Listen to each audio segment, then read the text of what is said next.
YouTube. I'm on? Yep, you're on. What up? Hey, it's Casey Currie with Driving Line. Excited to be back. It's been a while. It's been chaotic. A lot of racing has been going on. We got to do Best in the Desert, Vegas to Reno. We're getting ourselves ready for Trail Hero.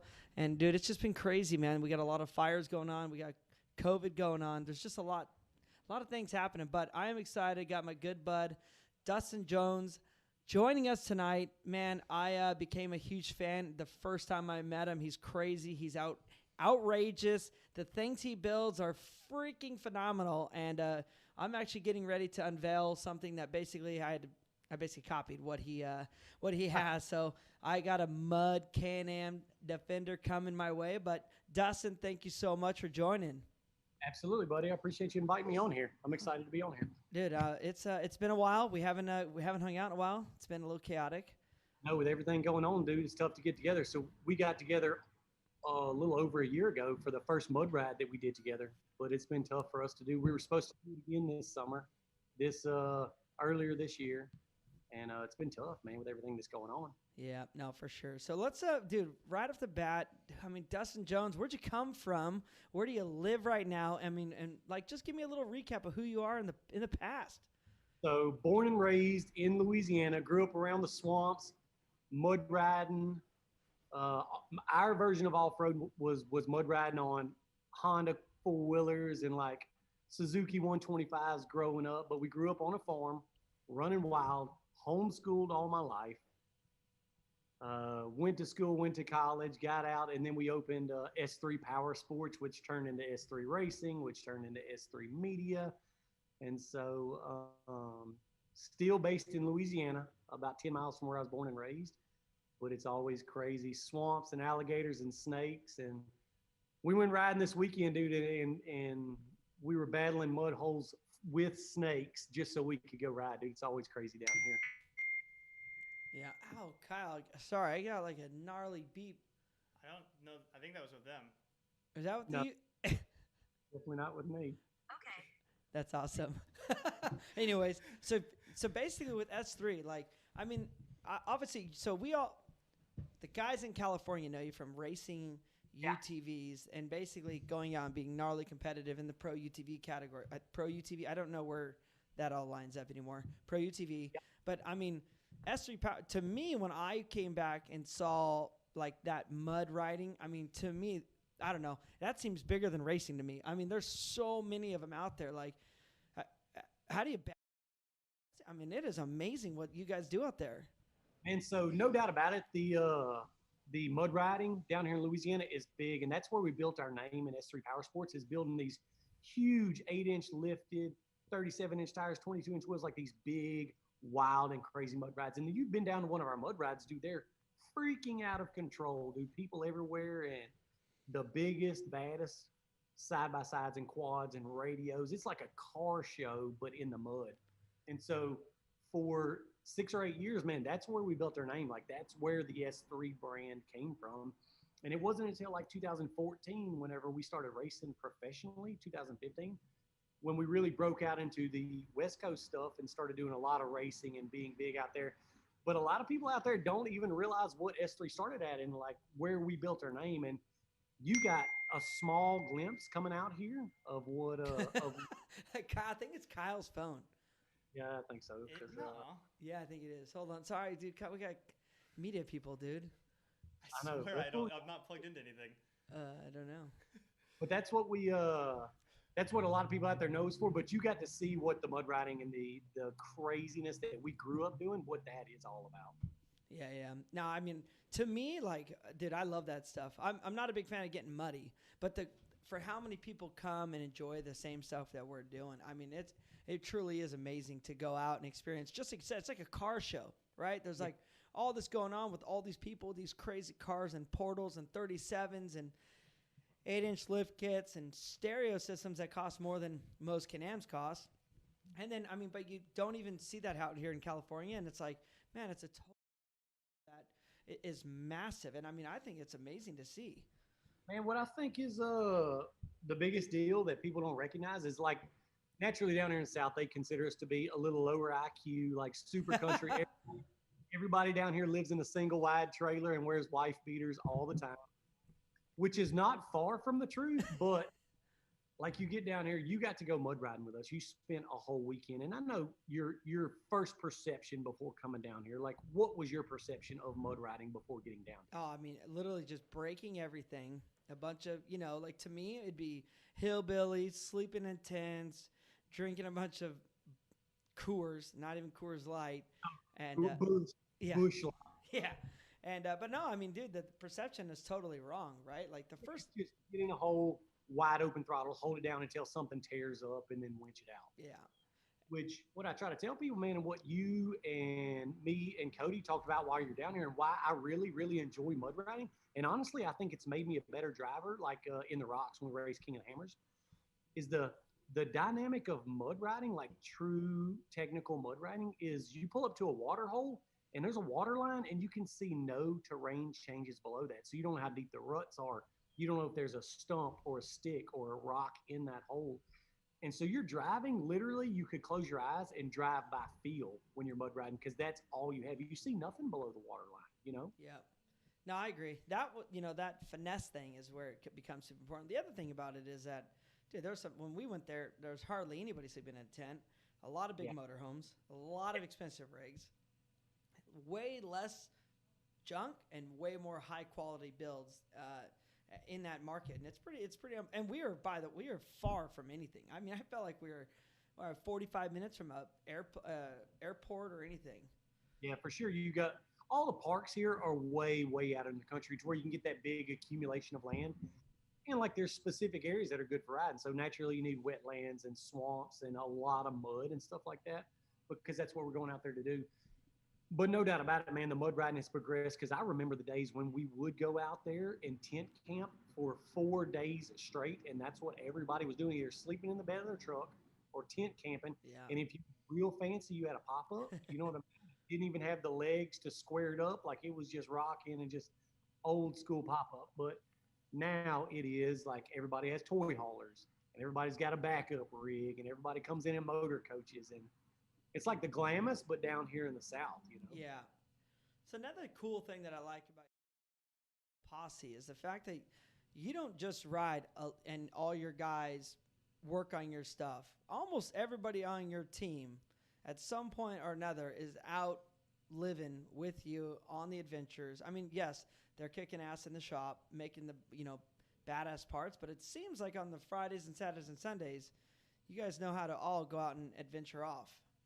Dude, we really do have a crazy dynamic, and it's a small group of us, but you've met everybody that's on the race team, that Dustin that co-drives for him, Manny that preps the race cars, Quentin that's got a shop down the road, and then a few other guys just strictly from the shop.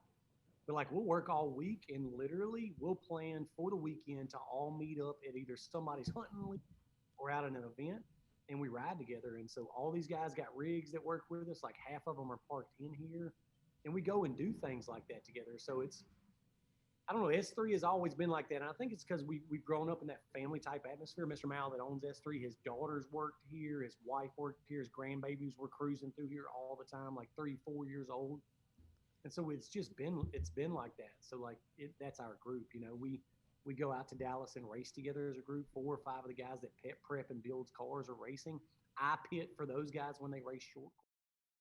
It's kind of a lifestyle for all of us, Yeah, that is cool. Now you've been going out and doing some events even with your guys. Where were you at? Like you're driving like a stock Can-Am, hucking like 75-foot jumps a couple weeks ago. Oh yeah, went full send. So we actually, I think you're talking about the 4th of July event. Is that what you're talking about? Oh, well, that's one. But I think you guys went out to like a short course event. But I don't know if you were racing. Yeah. So there's a freaking bad to the bone track that they just built over in Dallas, which is only like 2.5 or 3 hours from us. That's Texplex, and so they had a huge series going this year. And so we all took our cars out, and it's a UTV specific track. So like the love it. tabletop jumps are rolled real nice, bro. And we're jumping like 150-foot tabletops, like full freaking tilt on the wood, sending it to the moon coming off of the jumps. Oh, And it's built for UTVs, dude. So you just literally land on the downside like you never left the ground, man. It's just blind hills, like you got to know the track, but it's full freaking tilt, send it to the moon. that's so killer. We don't have that kind of stuff in California. Like we haven't. There's been no like UTV racing or anything going on right now. Just out. Not even really any events going on. So it's been tough watching. I'm very much so jealous. So I mean, my big thing. I'm going to Trail Hero. You gonna come to Trail Hero? That's what we were just talking about today. I was talking to Jessica today about bringing Jeeps and side by sides. Oh, we're gonna bring both. I think we're gonna plan a whole week out of, man, ride Jeeps a few days and ride our Can-Ams a few days. So wait, you so and also Kyle was telling me. So it sounds like you guys got some Jeep stuff coming down the pipeline. We actually do. Yesterday we released our line of Jeeps, drastically different from anything that we've ever done because we've always been ATV and side by side. But we've all had Jeeps this whole time. Dude, I'm like you. Like, if I don't see something I like, or I can't find a bumper that I like, or rock sliders that I like, we've got a full fab shop, and like we build everything here. So I'm just like, you know what? I want to build my own bumpers and rock sliders because I don't like anybody else's. And so, yeah, we just literally dipped into that. That is brand new news, dude. That was announced yesterday for us. So you now can people go and check them out somewhere? Absolutely. We just released them on our website. We've got them, posted up on our Facebook and Instagram at S3 Power Sports on both Facebook and Instagram. Our website at s3powersports.com. Like, dude, it's super fresh release. All the new rigs, like your JL, your JT, the JK, Unlimited, and two-door. Like, that's a big deal for us, dude. That's stepping out of a comfort zone for us. Yeah, it's killer, dude. I mean, I think it's a great. Obviously, I think it's a great market. I love the Jeep market, so I'm a big Jeep guy myself. Dude, actually, speaking of that, somebody's got a Jeep. Let me talk about your Jeep and the mods you have done and haven't done yet. Yeah. Okay. So, yeah, there's one specific mod that I still got. I got a good buddy that builds axles that I've been now. But I've got a couple of Jeeps actually. So I've got my mall crawler, and the mall crawler is the full built one, dude. It's a JK Unlimited, king coilovers, long arm kit, gears, like lockers, tuned, like sliders, bumpers, everything that you can do. And it's still a SEMA build. I have not put the drive shaft. I've had it built for like a year now. It doesn't even have a front drive shaft in it yet. God, SEMA build.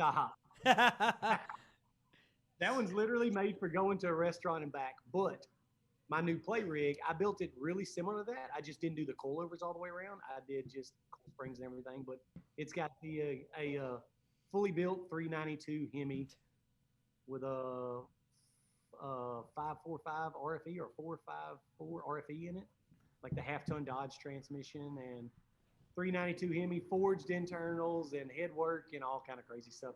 So that's my beater rig, if you know what. Did you do the wiring yourself on that one, or how did you get it? How did you?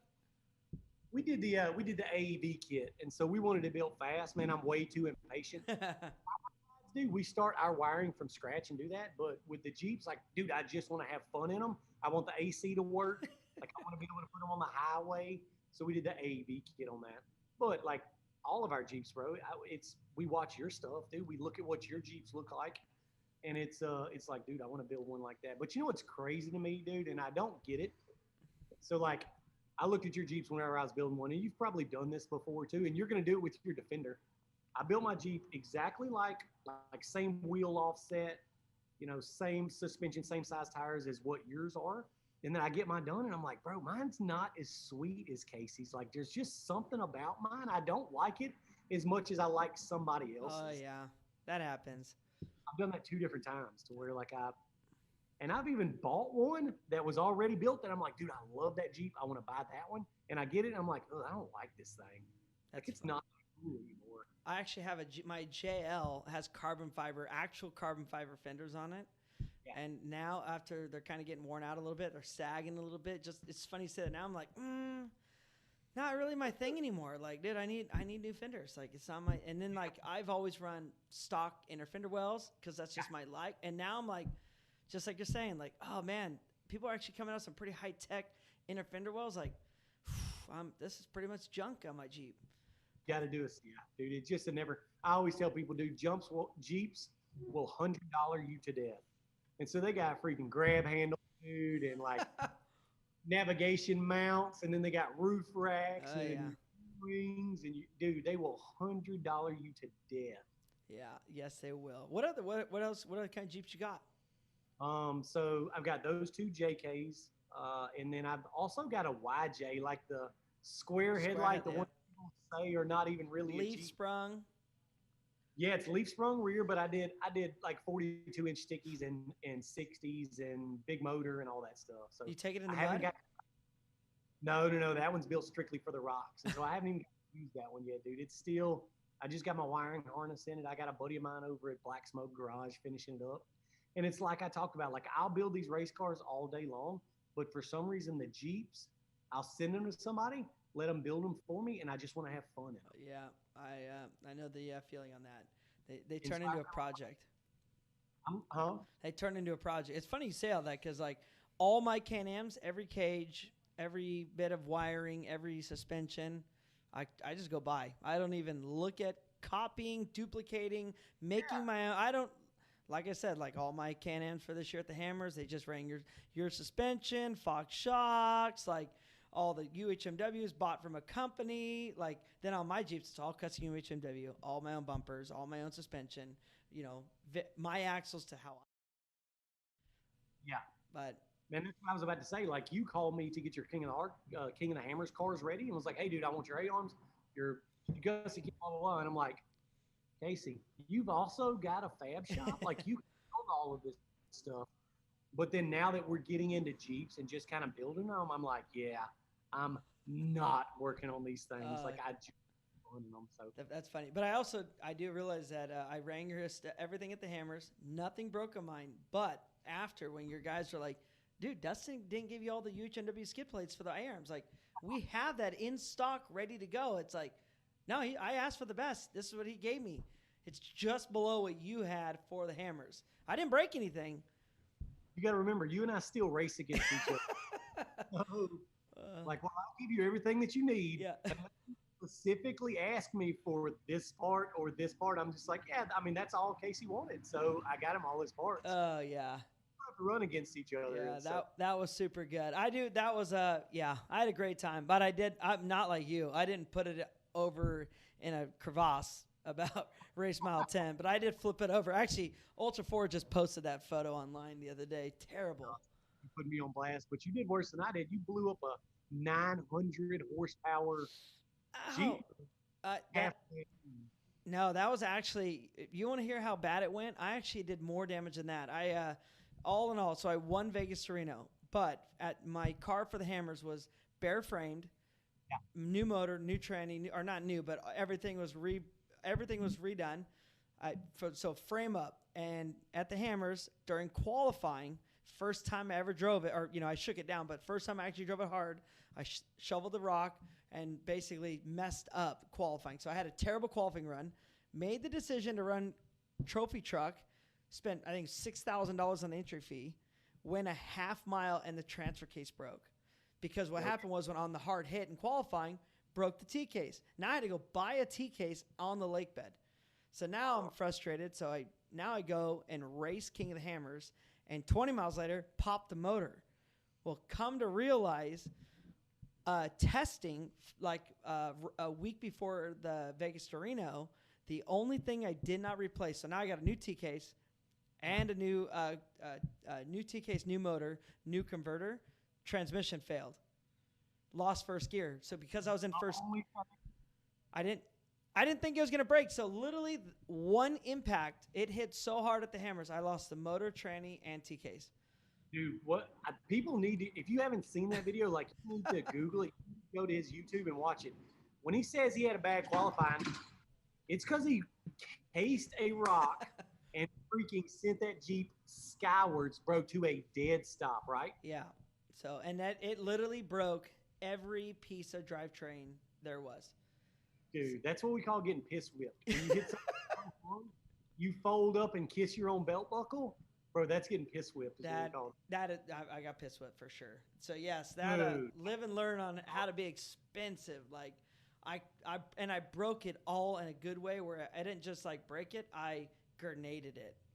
But the problem is, like, the T case you replaced. I seen you guys. You had your guys out there on the lake bed putting a T case in. 100%. And then you turned around and jumped in the you broke it in the trophy truck race. Yep. Then you jumped in the Ultra 4 race, blew your motor up. So both times you found out the hard way. Oh yes. And Vegas to Reno the week before, blow the transmission up. So it's never like, all right, I can identify everything that's wrong. Let's fix it before we go any further. 100. Nah, bro, you learn the hard way every time. And crazy thing is, if I didn't shake down my car, I would have gone probably close to 10 miles, and that would have been it. There was no more first gear, so no first gear, no reverse. Crazy. How did Vegas Arena go for you? It was actually a pretty good race, man. We started. It was the dust, dude. Like I'm sure you dealt, dude. But you guys kill the silt beds for us. Like when we make it to them, they're so freaking chewed up and so torn. No. Best in Desert, because made me start in the back. I started behind 1,600 cars. Oh, that's why I saw your pit crew. I thought we had caught you and passed you at one point. Hey. No, I started behind 1,600. I passed 140 something cars. Oh my God. On the go.